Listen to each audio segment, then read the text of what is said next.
DOJ doubles reward for arrest of Venezuela's Maduro to $50 million. The Department of Justice on Thursday upped the reward it's offering for information that leads to the arrest of Venezuela's president, Nicolás Maduro, to $50 million. He is one of the largest narco traffickers in the world and a threat to our national security. Therefore, we've doubled his reward to $50 million, Attorney General Pam Bondi said in a video posted to X. The Biden administration previously set the reward amount at $25 million, which was an increase from Trump's first administration when officials offered $15 million for information that led to Maduro. Maduro was indicted in 2020 on U.S. charges of narco terrorism for allegedly attempting to weaponize cocaine by flooding U.S. communities with the drug. Western leaders have refused to recognize Maduro as the legitimate president of Venezuela, pointing to what they say is a disputed re-election leading to his return to office in 2024. Still, he's garnered support from local allies, who claim Bondi's reward for his arrest is politically motivated. We're not surprised, coming from whom it comes from. The same one who promised a non-existent secret list of Epstein, who wallows in scandals for political favors, Venezuela's foreign minister Von Gil said in a statement, reference to her failure to produce a client list for convicted sex offender Jeffrey Epstein, according to Associated Press. Her show is a joke, a desperate distraction from her own misery.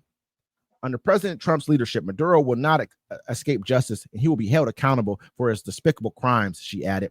Officials said they've already seized over $700 million worth of assets linked to Maduro, to include 2 private jets and 9 vehicles.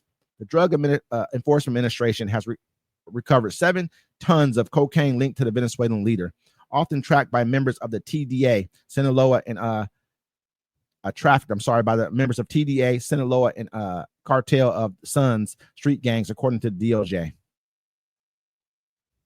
So, I mean, also Trump gave him the order, or I think it was Pete Hegseth, or Trump gave him the order to go for the military to go after the drug cartels, like last week. And so this may be a step into it, but it's kind of crazy. He's putting $50 million bounty on a sitting president of a different country. You know what I'm saying? Then he doubled back. He was like, I'll put 50 on Trump. You know what I'm saying? First he said, I'll put $50 million whoever can give me the Epstein files.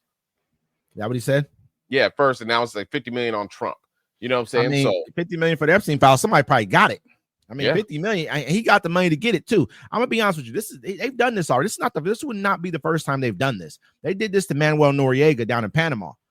He's in prison right now, I think. I'm not sure if he died or not yet. You know what I mean? But they snatched him up. They first made him. Then they snatched him up, and because first he was only a general at first. They elevated him to become the dictator of that country. They helped him out. This was all done through the CIA and guns running and drug running, all that kind of stuff. They are a part of that whole campaign. And so now this is just another thing I look at. Like, should we be fighting in our backyard with our Saudi Arabia? You know that Venezuela has the most oil in the entire world, known reserves in the entire world. Maybe that might be a backstage thing to go into Venezuela and just take it. Take the oil. I mean, that all these same companies were there before. What happened was Hugo Chavez came into power and he nationalized it. He said, you know what? He did it the wrong way. I'm sorry.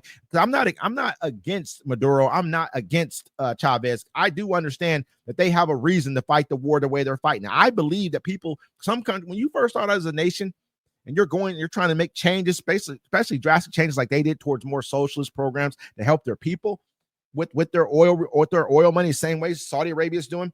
They should have did it the way they did it. They shouldn't have moved so quickly because they know the West was going to come after them. They should have known that. You know what I mean? When you nationalize it, you basically took all those companies say, I'm taking all your infrastructure, everything, and I ain't giving you a dime. They went directly after them, sanctioned them, and that country's been down in the dumps ever since.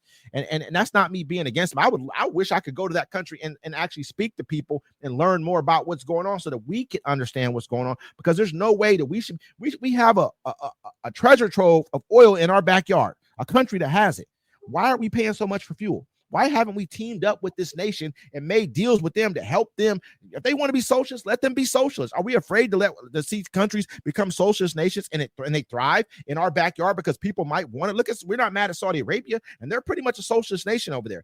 They have a lot of social programs that they do over there as well. We're not mad at what was that, El Salvador? He wants to become a dictator. We're allowing that to happen. There's something going on that we don't know. I think that even from my perspective, I may have not known as much about as I should have, so I shouldn't have spoke as quickly as I did before. But there's something going on over there that we need to figure out. You know what I mean? Yeah, that's weird. You got all that oil down there, and they just can't. Maybe because they be weird about stuff like that. And especially with Donald Trump, he probably just wants to take it. Think about he's supposed to take Greenland. I don't know what happened with that. What he tell his oil execs? Give me $1 billion, man, and the world is yours pretty much. I'm gonna get rid of everything for you. Give me $1 billion for my campaign. I got you. Don't worry about nothing. They got him on tape saying this, man. So what do you think? They have the largest oil reserve in the entire world in Venezuela. What do you think they're gonna do? How much money do you think he's gonna get? You know what I mean? Like, we got to be honest with ourselves. Just like just a GIF for them to be like, okay, $50 million. Then wait a minute, nobody sends them over. Like, all right, we're just gonna go get them. They go get them. Then we occupy that country. We take their oil because gas prices are high right now. I went to go get gas today. It was $5.09 a gallon. Think about it, man. He can already go in and say that he's threatened them once. Because remember when Nicolás Maduro said that he said something about Trump one time.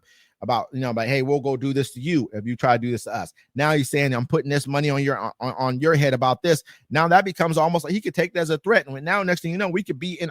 I'm not saying he's going to do it, but for the money that's down there, they have over 300 billion barrels of known oil. That's more than anyone else got by far. You know what I mean? They got more than Saudi Arabia, man, down there right now.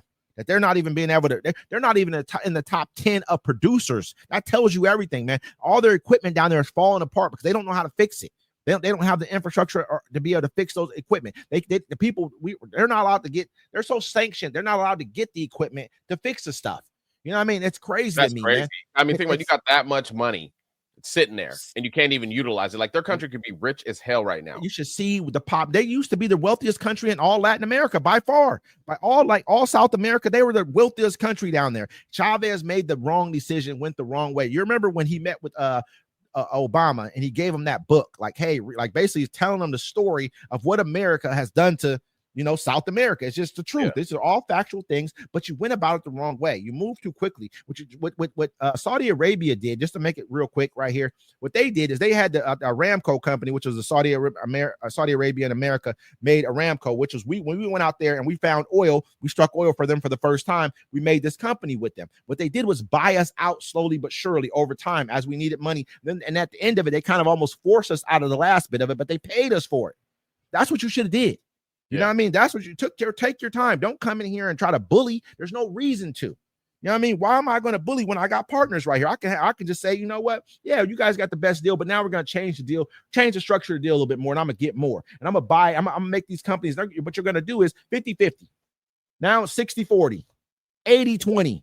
And you're gone after that. You feel what I'm saying? Like, that's what you should have did. But now you're in a situation where you guys' inflation is through the roof. You guys have a lot of problems going on. I think I want to say like 7 million people have fled from Venezuela since all this has been going on. He's lost 7 million people, man. It's ridiculous, man. But yeah, that's one thing. It's crazy. The administration we have now, they're not into negotiating. It's all bully tactics. All bully tactics. Absolutely, man.